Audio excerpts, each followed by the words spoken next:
Hello everyone, welcome to our channel statistics wisdom. तो आज का हमारा टॉपिक है सेमेस्टर 3 की यूनिट 4। उसका क्या टॉपिक है? Methods of estimation. Methods of estimation theory of estimation के अंडर ही आता है। ठीक है, तो ये वन शॉट लेक्चर होगा हमारा। इसमें हम पूरी यूनिट 4 को कवर करेंगे। तो स्टार्ट करते हैं। सबसे पहले तो मैंने इसके जो नोट्स प्रोवाइड किए थे यूनिट 4 के, उसमें मैं डिस्कवरीज लिखना भूल गई थी, तो मैंने उसके डिस्क्रिप्शन में डाल दिया था डिस्कवरीज के नेम कि किस मेथड की डिस्कवरी किसने की है। तो इसको आप देख लीजिएगा। Method of maximum likelihood estimation की डिस्कवरी की है प्रोफेसर आर ए फिशर ने 1922 में। मेथड ऑफ मूवमेंट्स की डिस्कवरी की है कार्ल पियर्सन ने इन 1894। मेथड ऑफ मिनिमम का स्क्वायर की है पियर्सन ने और कॉकरन ने। मेथड ऑफ लीस्ट स्क्वायर की है गॉस ने। ओके, इन सबको ध्यान रखिएगा, ये इंपॉर्टेंट होती है डिस्कवरीज। तो हमारा फर्स्ट टॉपिक है method of maximum likelihood. The method of maximum likelihood is a statistical technique. ये एक स्टैटिस्टिकल टेक्निक है जिसका यूज हम किसके लिए करते हैं? Use to estimate the parameters of a probability distribution. मतलब हमारे पास कोई प्रोबेबिलिटी डिस्ट्रीब्यूशन है, उसके पैरामीटर्स को एस्टिमेट करने के लिए हम मेथड ऑफ मैक्सिमम लाइक्लीहुड का यूज करते हैं। किसके through? By maximising the likelihood function. Likelihood function को मैक्सिमाइज कर कर हम पैरामीटर को, मीन्स हमारी पॉपुलेशन होगी या प्रोबेबिलिटी डिस्ट्रीब्यूशन होगा, उसके पैरामीटर को एस्टिमेट करते हैं। The likelihood function measures how well the chosen parameter explain the observe data. Okay, इसके स्टेप्स क्या क्या हैं? इसको मैक्सिमम लाइक्लीहुड एस्टिमेशन को हम एमएलई भी बोलते हैं। फर्स्ट स्टेप है स्पेसिफाई द प्रोबेबिलिटी डिस्ट्रीब्यूशन। इसमें है चूज द प्रोबेबिलिटी डिस्ट्रीब्यूशन। सबसे पहले आपके पास जो डेटा है उसका प्रोबेबिलिटी डिस्ट्रीब्यूशन चूज कीजिए। क्या है वो? नॉर्मल है, बाइनोमियल है, बर्नौली है, पॉइजन्स है, किस डिस्ट्रीब्यूशन का है।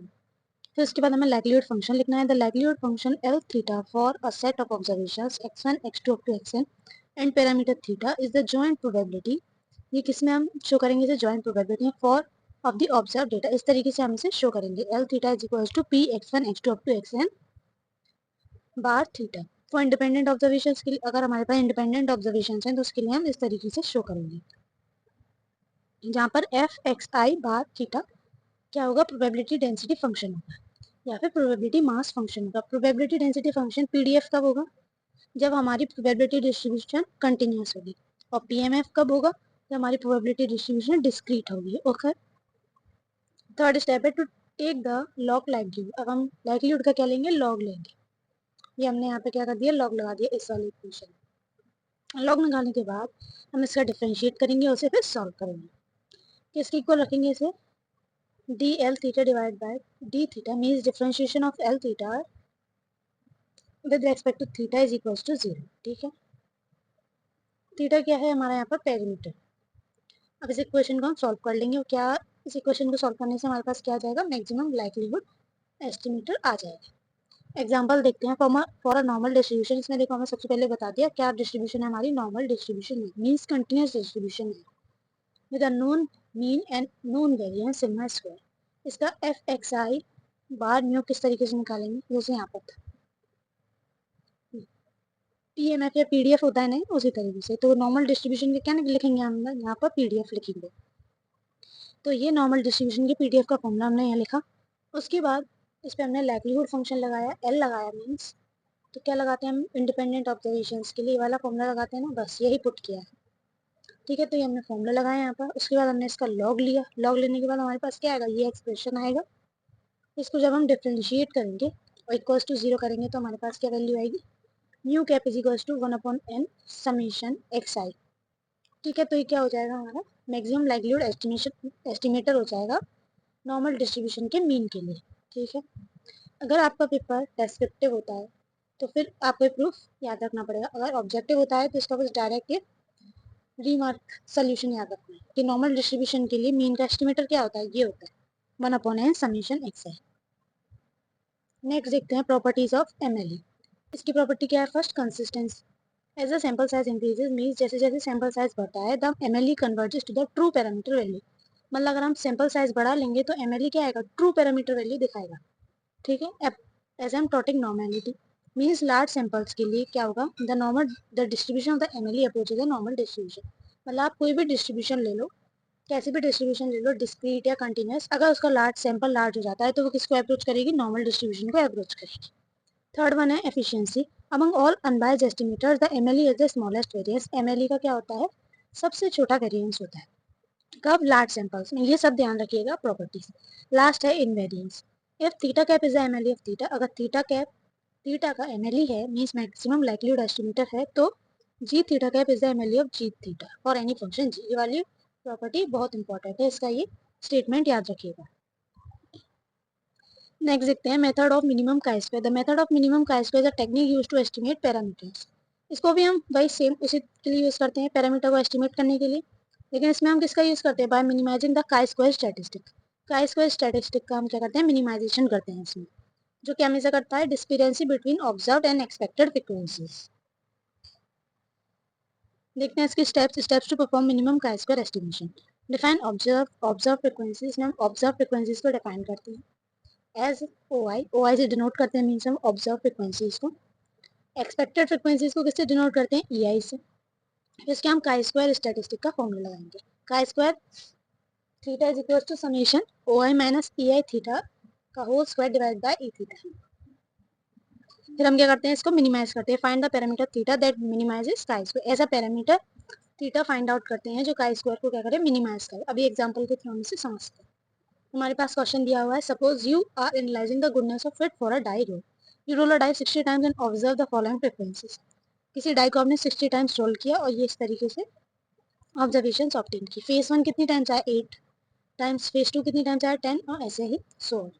We want to check if the die is fair using the method of minimum chi square. का मेथड हम जो करेंगे यहाँ पर अप्लाई करेंगे। ऑब्जर्व फ्रीक्वेंसीज हमने लिखी यहाँ पर ओ आई मीन्स O1 कितनी है हमारे पास? 6 ऑब्जर्वेशन।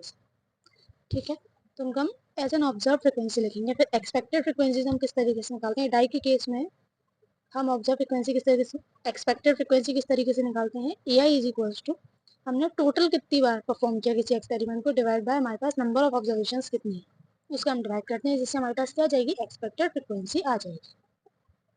उसके बाद हम यहाँ पे फॉर्मूला लगाएंगे काई स्क्वायर का, और इसमें हम वैल्यू पुट कर देंगे अप टू 1 to 6, क्योंकि हमारे पास ऑब्जर्वेशंस कितनी है? 6 है।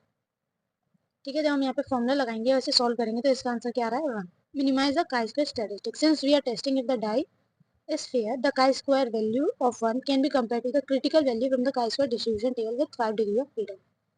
chi-square जो हमारे पास मेथड होता है उसकी डिग्री ऑफ फ्रीडम किससे निकालते हैं? n minus one. n क्या था हमारे पास? यहाँ पे 6, तो 6 माइनस 1 क्या हो जाएगा? 5। तो हम यहाँ पे 5 डिग्री ऑफ फ्रीडम के लिए chi-square डिस्ट्रीब्यूशन टेबल को चेक करेंगे और उसकी वैल्यू देखेंगे क्या आएगी। If chi-square is less than the critical value, अगर chi-square की वैल्यू क्रिटिकल वैल्यू से कम है मीन्स जो ऑलरेडी कैलकुलेटेड है, chi-square की जो डिस्ट्रीब्यूशन टेबल होती है उसको आप देख सकते हैं, उसमें सारी वैल्यूज क्या है? ऑलरेडी कैलकुलेटेड है। अगर उससे हमारी जो हमने कैलकुलेट की है वो कम आएगी तो हम ये कंक्लूड कर सकते हैं कि डाई क्या है? फेयर। नेक्स्ट देखते हैं method of least square. The method of least square is used to estimate the parameter of a regression model, linear regression model, by minimising the sum of the squared differences between observed and predicted values. इसकी definition आप पढ़ लीजिएगा। क्या है steps इसके? Specify the model. हम सबसे पहले मॉडल को रिप्रेजेंट करेंगे किसमें? As a linear regression model.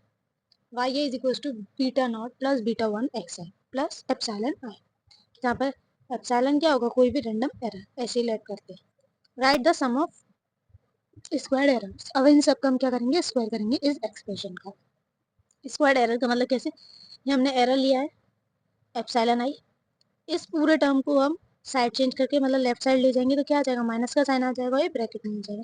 तो बस हमें इसी एरर को मिनिमाइज करना है और स्क्वायर करना है, तो इसका हमने स्क्वायर कर दिया। ठीक है, फिर उसके बाद हम क्या करेंगे?